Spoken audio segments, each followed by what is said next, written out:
Bonjour chers abonnés, bonjour chers followers, Sébastien Badibanga pour la chaîne Curly New York. Sujet du jour, info ou intox, est-ce que les Noirs profitent de la CAF? Oui, comme tous les Français. Sachez que la France abrite 68 millions d'habitants, parmi lesquels près de 14 millions de foyers bénéficiaires des aides de la Caisse d'allocation familiale, dite CAF, alors que les Noirs de France ne représentent que 3 millions de personnes. Donc, au moins 2 tiers des individus qui sont allocataires des aides sociales sont non noirs. Donc, il est complètement faux d'affirmer que les Noirs, les Africains et les Afro-descendants profitent davantage de l'État-providence que les autres communautés ethniques. Par ailleurs, il faut gagner au moins le SMIC, soit 1 350 € net par mois, pour pouvoir bénéficier des allocations familiales, ce qui réduit drastiquement le nombre de bénéficiaires. 3 exemples pour vous démontrer que les Noirs ne sont pas les seuls à profiter de la CAF, même si ce sont les Noirs, mais également les Maghrébins qui occupent les logements sociaux. Cependant, une étude a démontré que ce sont les Français caucasiens qui sont prioritaires lors de l'attribution de ces habitats à loyer modéré. Deuxièmement, en ce qui concerne les allocations attribuées aux enfants, il est normal que les familles africaines soient les plus nombreuses à en profiter, étant donné que les Français pur jus font moins d'enfants que les autres Français immigrés. Enfin, quant à l'allocation de retour à l'emploi, tous les travailleurs, indépendamment de leur origine, peuvent la réclamer lorsqu'ils ont perdu leur emploi. En France, 7% des personnes sont au chômage, alors que les Noirs de France ne représentent que 5% de la population de l'Hexagone. En clair, la grande majorité des bénéficiaires des indemnités chômage sont non noirs. Quid du RSA, revenu de solidarité active? Tout cela pour vous faire comprendre que tous les habitants de la France peuvent être amenés un jour ou un autre à être allocataires de la CAF ou bénéficier des aides octroyées par la sécurité sociale française. Entre nous, je ne comprends pas ce procès qu'on fait aux personnes qui vivent grâce aux aides de la CAF, de la sécurité sociale ou de l'assurance maladie, puisque ces gens travaillent, participent à la vie économique de ce pays, payent des impôts, cotisent et consomment ici en France. Il peut arriver à tout le monde de traverser des moments difficiles, personne n'est à l'abri de la précarité. Arrêtons donc de jeter l'opprobre sur les personnes les plus vulnérables.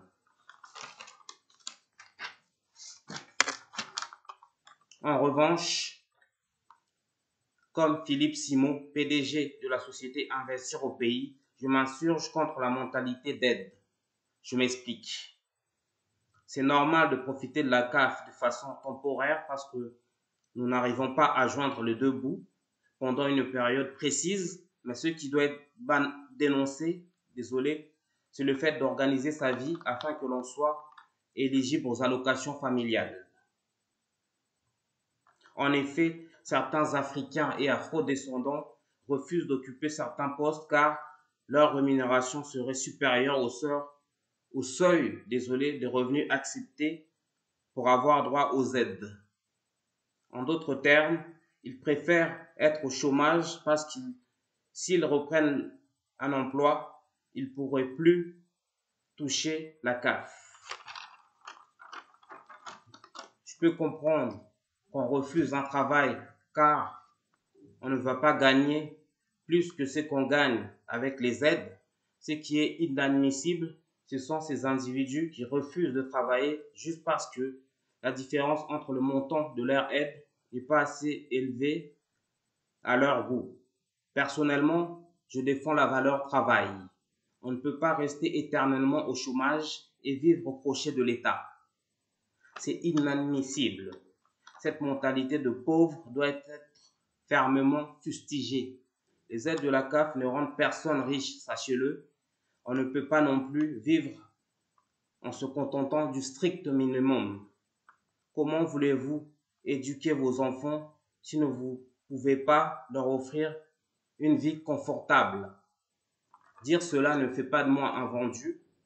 À mes yeux, il ne faut pas toujours attendre que l'État nous assiste. Il faut parfois se demander qu'est-ce qu'on peut apporter à notre pays. Désolé de reprendre et de reformuler les propos tenus par le président américain John Fitzgerald Kennedy. Arrêtons aussi avec ces histoires de dette coloniale. Oui, tout à fait. Certains de nos semblables affirment que c'est normal de profiter de la cave parce que la France s'est développée grâce à l'esclavage, à la colonisation et à l'exploitation des ressources naturelles et matières premières africaines. Ce qui n'est pas faux. Cela dit, cela ne justifie pas néanmoins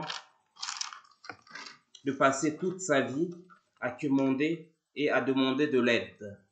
Les Africains et Afrodescendants, aussi bien sur le plan micro que au niveau macro, passent leur temps à demander un soutien à Dieu, à la famille, au FMI ou encore à l'Occident. Or, nous le savons, aucune aide n'a permis à quelqu'un ou à un État de se développer. Pour conclure, il faut savoir que quelques millions de Français ignorent l'existence de certaines aides de la CAF, alors qu'ils sont éligibles. D'autres décident par eux-mêmes de se passer de certaines allocations pour une raison et pour une autre.